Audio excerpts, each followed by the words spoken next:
उपराष्ट्रपति चुनाव के लिए किसी भी प्रत्याशी द्वारा नामांकन वापस न लिए जाने की सूरत में अब सत्तारूढ़ राष्ट्रीय जनतांत्रिक गठबंधन के उम्मीदवार सीपी राधाकृष्णन और विपक्ष के संयुक्त उम्मीदवार बी सुदर्शन रेड्डी के बीच 9 सितंबर को अब सीधा मुकाबला होगा। नमस्कार, मैं हूं आशीष त्रिपाठी आपके साथ और दोनों ही उम्मीदवार दक्षिण भारत से हैं। राधाकृष्णन तमिलनाडु से जबकि रेड्डी तेलंगाना से हैं। विपक्ष इस चुनाव को वैचारिक लड़ाई के रूप में प्रचारित कर रहा है, जबकि संख्या बल एनडीए के पक्ष में है, यानी राधाकृष्णन का चुना जाना लगभग तय है और नामांकन वापस लेने की अंतिम तिथि सोमवार को बीत चुकी है और इसके बाद सुदर्शन रेड्डी और सीपी राधाकृष्णन अब बिल्कुल सीधे तौर पर आमने सामने हैं। उपराष्ट्रपति पद के लिए मतदान 9 सितंबर को सुबह 10 बजे से शाम 5 बजे तक होना है। चुनाव के लिए रिटर्निंग ऑफिसर राज्यसभा के महासचिव पीसी मोदी ने कहा कि उपराष्ट्रपति चुनाव के लिए निर्वाचन मंडल में दोनों सदनों के सदस्य शामिल हैं।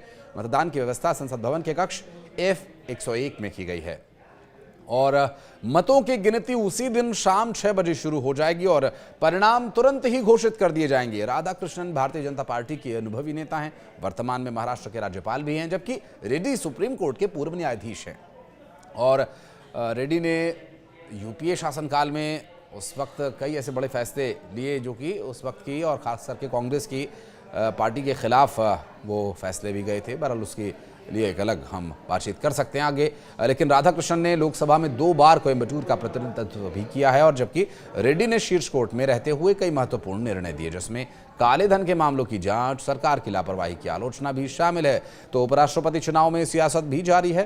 दरअसल उपराष्ट्रपति पद के लिए आईएनडीए गठबंधन के उम्मीदवार बी सुदर्शन रेड्डी पर अमित शाह ने हाल ही में नक्सलवाद का समर्थन करने का आरोप लगाया था।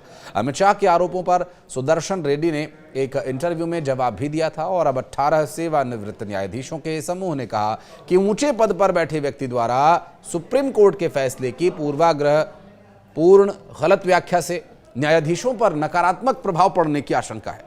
अमित शाह ने टिप्पणी को दुर्भाग्यपूर्ण करार देते हुए उच्चतम न्यायालय के पूर्व न्यायाधीश कुरियन जोसेफ, न्यायमूर्ति मदन बी लोकुर और न्यायमूर्ति जे चेलमेश्वर सहित 18 सेवानिवृत्त न्यायाधीशों के समूह ने कहा कि सलवा जुडूम मामले में उच्चतम न्यायालय के फैसले की सार्वजनिक रूप से गलत व्याख्या करने वाला केंद्रीय गृह मंत्री अमित शाह का बयान दुर्भाग्यपूर्ण है। ये फैसला न तो स्पष्ट रूप से और न ही लिखित निहितार्थों के माध्यम से नक्सलवाद या उनकी विचारधारा का समर्थन नहीं करता है। बयान पर हस्ताक्षर करने वालों में उच्चतम न्यायालय के पूर्व न्यायाधीश AK पटनायक, न्यायमूर्ति अभय ओका, न्यायमूर्ति गोपाल गौड़ा, न्यायमूर्ति विक्रमजीत सेन, न्यायमूर्ति कुरियन जोसेफ, न्यायमूर्ति मदन बी लोकुर और न्यायमूर्ति जे चेलमेश्वर शामिल हैं। उन्होंने कहा कि किसी उच्च न्यायाधिकारी, किसी राजनीतिक पदाधिकारी द्वारा उच्चतम न्यायालय के फैसले की पूर्ण गलत व्याख्या से सर्वोच्च न्यायालय के न्यायाधीशों पर नकारात्मक प्रभाव पड़ सकता है और न्यायपालिका की स्वतंत्रता को नुकसान भी पहुंच सकता है।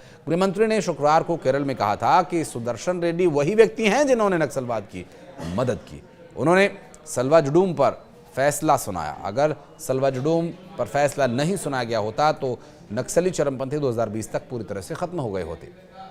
अमित शाह की इस टिप्पणी के बाद उपराष्ट्रपति पद के उम्मीदवार बी सुदर्शन रेड्डी ने एक इंटरव्यू में कहा कि मैं भारत के माननीय गृहमंत्री के साथ सीधे तौर पर इस मुद्दे पर नहीं उलझना चाहता। उनका संवैधानिक कर्तव्य और दायित्व वैचारिक मतभेदों के बावजूद प्रत्येक नागरिक के जीवन, स्वतंत्र संपत्ति की रक्षा करना है। और सुदर्शन रेड्डी ने कहा कि ये उनकी इच्छा है कि अमित शाह 40 पन्नों का फैसला पढ़ें। उन्होंने इस बात पर जोर दिया कि अगर उन्होंने फैसला पढ़ा होता तो शायद वो ये टिप्पणी करते ही नहीं। दरअसल 21 जुलाई 2025 की रात उपराष्ट्रपति जगदीप धनखड़ के अप्रत्याशित इस्तीफे के बाद से भारत के इतिहास में ये केवल तीसरी बार है जब किसी उपराष्ट्रपति ने अपने कार्यकाल को पूरा करने से पहले ही ये पद छोड़ दिया हो। जगदीप धनखड़ से पहले कार्यकाल के बीच में पद छोड़ने वाले पहले उपराष्ट्रपति वी गिरी और दूसरे R वेंकटरमण थे। दोनों ने राष्ट्रपति चुनाव की दौड़ में शामिल होने के लिए कार्यकाल पूरा होने से पहले इस्तीफा दे दिया था और उनके स्थान पर क्रमशः गोपाल स्वरूप पाठक, शंकर दयाल शर्मा उपराष्ट्रपति बनाए गए। पाठक अगस्त 1969 से लेकर अगस्त 1974 तक उपराष्ट्रपति रहे, तो वहीं डॉक्टर शंकर दयाल शर्मा अगस्त 1987 से उपराष्ट्रपति बने थे और 11 अगस्त 2022 को M वेंकैया नायडू की जगह पदभार ग्रहण करने वाले जगदीप धनखड़ के 5 साल के कार्यकाल में अभी 2 साल और बाकी थे। हालांकि उनके उत्तराधिकारी का चुनाव केवल शेष अवधि के लिए नहीं होगा, उनका कार्यकाल पदभार ग्रहण करने की तिथि से पूरे 5 साल का होगा। उपराष्ट्रपति चुनाव 2025 भारत की लोकतांत्रिक प्रक्रिया का एक अहम पड़ाव है।